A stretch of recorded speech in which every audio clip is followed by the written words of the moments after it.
Halo, assalamualaikum teman-teman semua penikmat kisah-kisah misteri, mitos, fenomena mistis, dan urban legend dimanapun Anda berada.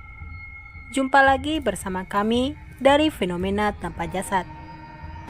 Sebelum kita lanjut untuk mendengarkan kisah ini, jangan lupa untuk tekan tombol subscribe dan nyalakan juga tanda loncengnya ya, biar teman-teman selalu dapetin notifikasi update kisah serta pengalaman menyeramkan terbaru dari kami. Baiklah teman-teman, tanpa berbasa-basi lagi, di pertemuan kali ini saya akan membawakan sebuah kisah yang pernah terjadi di salah satu rumah sakit ternama di Jakarta, sekitar tahun 90-an. Kisah ini dialami langsung oleh beberapa orang staf dan pegawai pihak rumah sakit tersebut. Salah satunya sebuah pengalaman yang dialami oleh salah seorang cleaning service atau CS, yang mana namanya di sini kita sebut saja dengan Bang Arman. Bang Arman belum begitu lama bekerja di rumah sakit itu. Jadi, dia ini belum begitu mengenal tentang seluk-beluk rumah sakit di mana tempat dia bekerja. Pada waktu itu, dia mendapat giliran untuk shift malam. Dan kebetulan saat itu dia bertugas untuk membersihkan area lantai luar rumah sakit. Seperti biasanya, dia sibuk menyapu lantai dari lantai ujung lorong ke ujung lorong yang lainnya. Sewaktu dia sedang asik menyapu, sebuah kejadian aneh dan misterius menimpanya. Yang mana lantai yang semula sudah bersih dia sapu, entah kenapa tiba-tiba kembali kotor tanpa sebab. Bahkan, kondisinya lebih kotor dan berdebu dari sebelum dia menyapu. Padahal suasananya saat itu sedang sepi dan lengang. Sama sekali tidak ada aktivitas di sana. Dengan sedikit rasa jengkel, dia kembali menyapu lantai lorong rumah sakit itu yang sebelumnya sudah dia sapu. Dia terus menyapu sambil menggerutu. Aduh, kalau kotor begini terus, pekerjaanku nggak bakalan selesai nih. Mana hari ini udah semakin malam, sendirian lagi. Ujarnya dalam hati.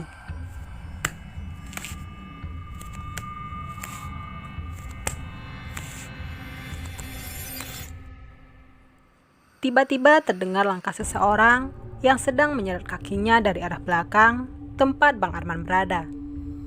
Dengan rasa penasaran, Bang Arman mulai memperlambat kerjanya itu dan bersiap untuk menyapa. Di dalam benaknya dia berpikir itu adalah langkah kaki staf atau seorang dokter rumah sakit itu yang sedang bertugas jaga malam. Setelah menunggu beberapa saat, namun tak ada seorang pun yang melewati dirinya. Dengan rasa penasarannya, kemudian dia menoleh. Tapi tidak ada seorang pun yang berada di sana. Dengan perasaan yang takut, dia mulai menyapu lagi. Dan tak lama setelah itu, langkah kaki itu terdengar kembali mengikuti dirinya. Spontan saja dia langsung menoleh, dan langkah tersebut juga terhenti seketika itu. Namun, lagi-lagi tanpa ada seorang pun yang berada di sana. Dengan sedikit kesal, dia berkata jumawa. Hei, aku sedang bekerja nih. Jangan coba-coba iseng ya. Siapapun itu, aku tidak takut sama sekali.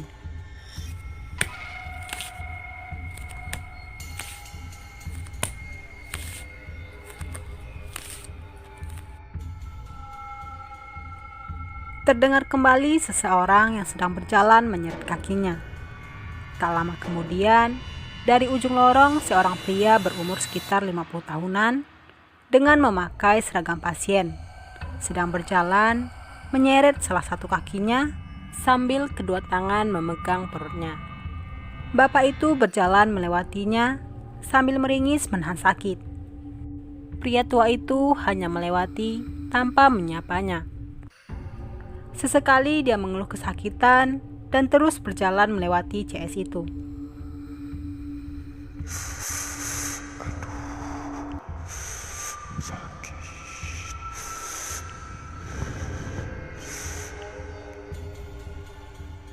Sementara itu, Bang Arman yang melihatnya hanya bisa terdiam dan terus memperhatikan gelagat pria paruhbaya tersebut. Pria paruhbaya itu terus berjalan melewati lorong dan perlahan menembus sebuah pintu ruangan.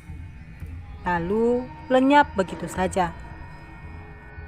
Bang Arman yang masih terbengong kemudian mengamati ruangan yang dimasuki oleh pria tua tersebut.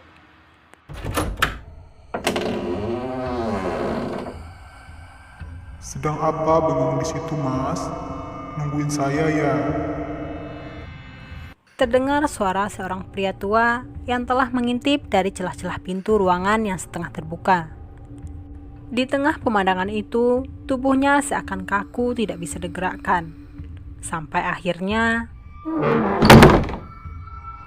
pintu ruangan itu kembali tertutup dengan keras. Yang tidak lain, ternyata itu adalah ruangan yang digunakan untuk menyimpan jenazah sementara atau kamar jenazah. Seketika Bang Arman langsung tersadar dan dia segera melarikan diri. Peristiwa itu kemudian menyebar luas, mulai dari CS sampai ke petugas lain. Sebuah pengalaman serupa juga pernah dialami oleh security yang sedang berjaga malam di sana. Menurut pengalaman seorang security tersebut, saat dia sedang melakukan patroli malam, dia merasa suasananya sepi tidak seperti biasanya. Dari kejauhan, dia ini melihat seorang bapak paruhbaya sedang berdiri mematung dengan memakai seragam lama pasien rumah sakit tersebut. Namun, pandangannya yang kosong tertuju pada ruangan IGD. Merasa ada yang janggal, salah seorang dari security itu mendatanginya dan kemudian bertanya kepada bapak pria paruhbaya tersebut. Selamat malam, Pak. Ada yang bisa saya bantu? Bapak sedang apa di sini? Angin malam tidak baik untuk pasien seperti Bapak. Sebaiknya Bapak kembali ke kamar. Jika Bapak butuh sesuatu, Bapak bisa panggil suster jaga untuk membantu. Ujar security tersebut, sambil sesekali mengarahkan pandangannya ke berbagai penjuru. Dia berpikir barangkali ada teman atau sanak saudara dari pria tua itu. Tapi tidak ada seorang pun kecuali mereka berdua. Beberapa saat kemudian, pria tua tersebut mulai berkata dengan wajah pucat dan nada yang datar. Saya dulu pernah dioperasi di ruangan ini. Sampai akhirnya sebuah insiden terjadi. Mereka meninggalkan barang miliknya di badan saya. Namun, tidak ada seorang pun dari mereka berusaha mencarinya atau mengakuinya. Ini terasa menusuk di badan saya. Sekarang, saya ingin mengembalikannya.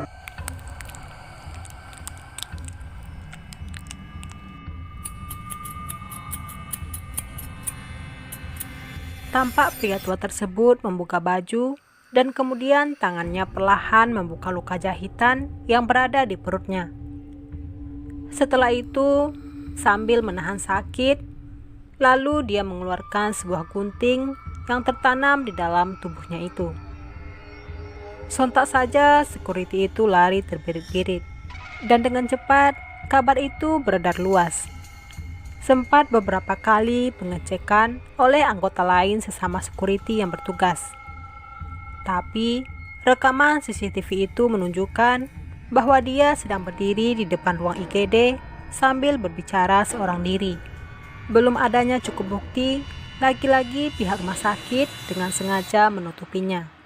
Sampai akhirnya beberapa media massa digegerkan dengan komplainan dari beberapa orang keluarga yang mengaku bahwa anggota keluarganya telah meninggal akibat malpraktek di rumah sakit tersebut.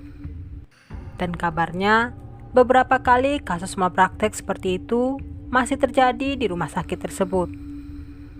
Beberapa kejadian di luar nalar masih sering terjadi.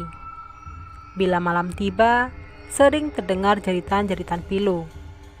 Sampai arwah korban yang mendatangi beberapa pegawai di sana hanya untuk menyampaikan pesan bahwa mereka tidak rela mati dengan cara seperti itu. Mungkin saja beberapa rumah sakit lain juga pernah mengalami hal serupa. Kisah ini dibagikan kembali oleh salah seorang cleaning service yang masih bekerja di rumah sakit yang bersangkutan pada saat itu. Oke teman-teman, sampai di sini dulu kisah urban legend dan kejadian mistis kali ini dari fenomena tanpa jasad. Semoga teman-teman dapat terhibur dan bisa mengambil hikmah serta nilai positif yang terkandung dalam kisah yang kami bawakan. Untuk kisah-kisah misteri lainnya, silahkan pantengin terus channel ini ya. Dan jangan lupa untuk tekan tombol subscribe, like, comment, and share-nya. Biar kami makin semangat untuk membawakan kisah-kisah berdasarkan kisah nyata yang benar adanya dari berbagai narasumber. Jika teman-teman sedang mendengarkan kisah ini, pastikan lampu menyala dan tidak dalam keadaan sendiri. Karena bisa jadi Anda tidak sendiri. Terima kasih, salam keramat, satu nyali tanpa jasad. Wassalamualaikum warahmatullahi wabarakatuh.